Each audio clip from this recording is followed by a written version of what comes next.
ආයුබෝව වේවා සුබ දවසක් හැමෝටම අද 2026 අප්‍රේල් මාසේ 5 වෙනිදා. ඉතින් අද දවසේ කරන කියන වැඩ කටයුතු සර්ව ප්‍රකාරයෙන්ම සාර්ථක වෙන්න කියනවා මුලින්ම. ඉතින් වීඩියෝ එක බලන ගමන් ලයික් එකක් දාගෙන යන්න අමතක කරන්න එපා. මේ තට්ටයා මල්ලි YouTube නාලිකාව. ඉතින් අද මම මේ වීඩියෝ එකෙන් කතා කරන්නේ කුවේට්, ඩුබායි, බහරේන්, සෞදි වගේ රටවල් වල වෙලා තියෙන අලුත්ම තත්ත්වයන් පිළිබඳ. ඉතින් වීඩියෝ එක අවසාන වෙනකම් බලන්න. වීඩියෝ එක අවසාන වෙනකම් බලලා ඔබේ අදහසක් තියෙනවා නම් කමෙන්ට් එකක් දාගෙන යන්න අමතක කරන්න එපා. ඉතින් අද විශේෂ දවසක්. අද පාස්කු ඉරිදා නේද? ඉතින් මම දන්නවා මගේ වීඩියෝ එක ක්‍රිස්තියානි කට්ටිය ගොඩක් බලනවා. ඉතින් ජාති ආගම් කුල මල ભેද මුකුත් නැතුව සුබ පාස්කු දිනයක් වෙන්න කියලා ප්‍රාර්ථනා කරනවා සියලුම ක්‍රිස්තියානි බැතිමතුන්ට. මුලින්ම ඉතින් මැදපෙරදිග කලාපයේ ඇති වෙලා තියෙන තත්ත්වයන් එක්ක කොහොමද මොකද මේ ඊයේ රාත්‍රියේදී උනේ. ඉතින් මුලින්ම කියන්න ඕනේ සෞදි කට්ටියටත් මම වීඩියෝ අරගෙන එනවා.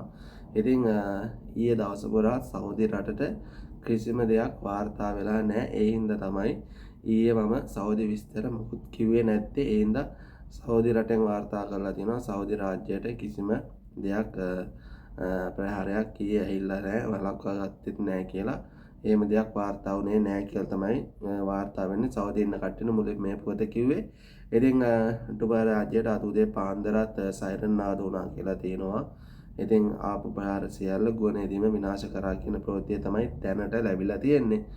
ඉතින් බහරේන් රට පැත්තට යනවා නම් බහරේන් රටටත් ආපු ඩ්‍රෝන සහ මිසයිල් ව්‍යාර්ථ කරලා තියෙනවා. ඉතින් ඒ දේවල් පිළිබඳවත් මේ වෙනකොට සමාජ මාධ්‍යයේ තොරතුරු තියෙනවා. ඉතින් වරින් වර සයිරන් නාද වුණා කියන ප්‍රවෘත්තිය තමයි බහරේන් රටනොත් වාර්තා වෙන්නේ. ඉතින් කුවේට් වල මොකද වුනේ? කුවේට් වල මොකද මේ වෙන්නේ? ඉතින් කුවේට් ආරක්ෂක අංශ විසින් මේ වෙනකොට සමාජ මාධ්‍යයට පුවත් නිකුත් කරලා තියෙනවා. විශේෂ පුවත් කීපයක්. ඉතින් ඔයගොල්ලන්ට ඊයේ ඔයගොල්ලෝ මේ දුරකථනයේ සයිරන් නාදෙන්නේ නැති. ඉතින් ඒ අවස්ථාවන් වලදී කුවේට් රටේ ප්‍රධාන මර්මස්ථාන කීපයක් එල්ල කරගෙන ප්‍රහාර වලට ලක් වෙනා කියන ප්‍රවෘත්තිය තමයි සටහන් කරලා තියෙන්නේ. ඉතින් මෙතන සටහන් කරලා තියෙනවා කුවේට් පෙට්‍රෝලියම් තෙල් අංශයේ ගින්නක් ඇති වෙලා තියෙනවා කියලා ඩ්‍රෝන ප්‍රහාරයකට ලක්වීම හේතුවෙන්.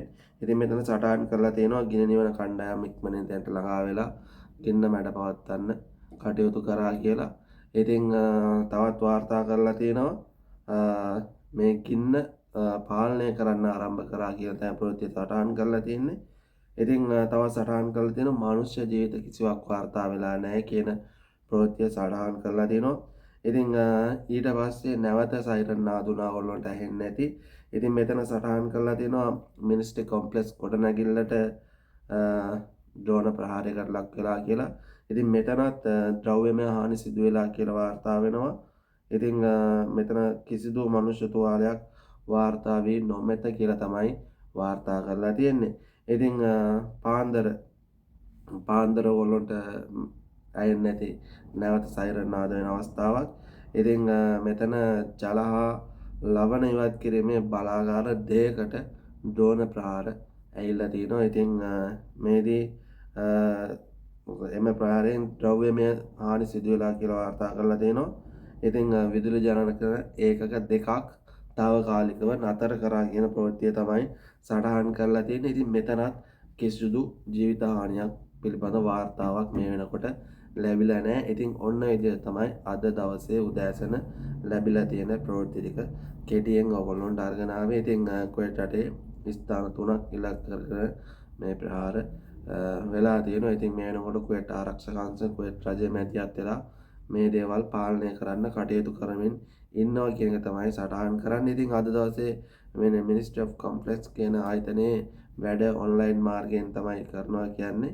ඉතින් ඒ වගේ තමයි අද පබ්ලික් අතොරිටි සමාගම වහලා තියෙනවලු. අද රාජකාරී දවසක් නෙමෙයි කියන එකත් සමාජ මාධ්‍යයට මේ වෙනකොට ප්‍රවෘත්තිය මුදා හැරලා තියෙනවා. ඉතින් අනිවාර්යෙන් මේ පිළිබඳව දැනුවත් වෙන්න විශේෂයෙන්ම මැදපෙරදිග කලාපයේ ඇති වෙලා තියෙන තත්ත්වයන් එක්ක මේ දේවල් වෙනස් වෙන්න පුළුවන්. මොකද මේවා නිල මූලාශ්‍ර වලින් ගන්න තොරතුරු සමහරක් විට මේ තොරතුරු ඕගොල්ලන්ට හරියටම තොරතුරු නිවැරදිව ඕගොල්ලන්ට තව කෙනෙකුගෙන් අහන්න ලැබෙනවා නම් ඒ දේවලුත් අහන්න. මොකද මට කියන්න බෑ මම කියන දේම තමයි හරි කියලා. මොකද මෙතන සටහන් කරලා තියෙනවා විශේෂයෙන්ම මේ රටවල් ඉන්නකොට මේ රටවල් වල නීති රීති වලට අනුකූලව තමයි මේ දේවල් ඉදිරිපත් කරන්න ඕනේ කියලා. ඉතින් කුවේට් රට ආරක්ෂක අංශ විසින් ඔය එන සියලු දේවල් ව්‍යාර්ථ කරා කියන දේවලුත් ව්‍යාර්ථ කරා කර කියන ප්‍රවෘත්තියත් සටහන් වෙනවා එක පැත්තකින්.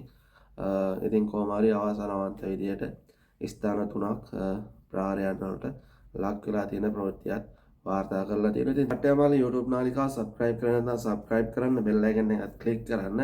වීඩියෝ එකක් දාපු ගමන් ඔයාගේ ළඟ notification එක එයි. ඉතින් මේ තියෙන්නේ මම ඊයේ දාපු වීඩියෝ එක. ඒ වීඩියෝ එක බලලා නැත්නම් ඔයාලට ඒ වීඩියෝ එකත් මෙතනින් බලන්න පුළුවන්. හමු තවත් වීඩියෝ එකකින් පරිස්සමින් ඉන්න. බුසරණයි හැමෝටම.